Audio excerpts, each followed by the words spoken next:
Good morning, ka-Team GSS Family USA. Good day na para dito. Siguro mga past 12 na. Kagigising lang ng Diyos. Ito ngayon yung pinapakita ko. Today is rainy day or may bagyo ngayon dito. Ayan, mamayang 2 o'clock. Nagising lang ako sa emergency alert. Mamayang 2 o'clock mayroon pong mangyayaring tornado. At lahat ng tao na sa loob ng bahay.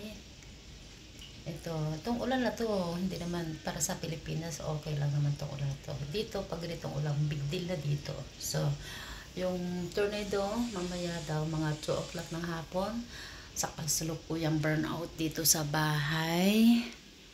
Walang ilaw, madilim ang loob ng bahay ko. Tinakpan ko yung salamin ko para hindi ako makita. Ito, ang pinakailaw ko ngayon, ito ay battery operated na candle.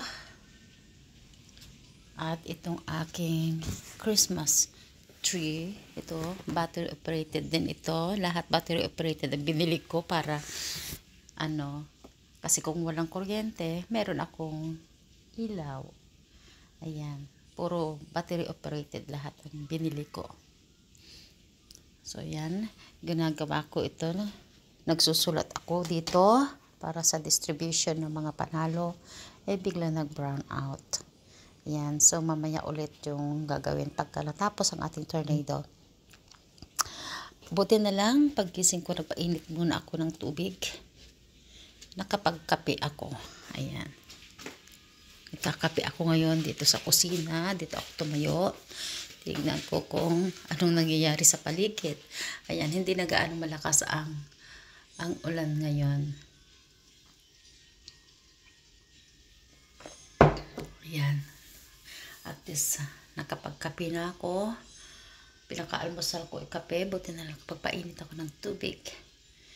Ayan. So, nagdadasal pa rin tayo na sana ang tornado ay hindi matuloy. At pumunta sa ibang kalawakan. Doon na lang sa kalawakan. Itapon ang tornado. Kasi dito malapit ako sa ocean. Mga 2 minutes lang nasa ocean na ako, o 3 minutes ganyan, driving. So, ayan, walang ulan. So,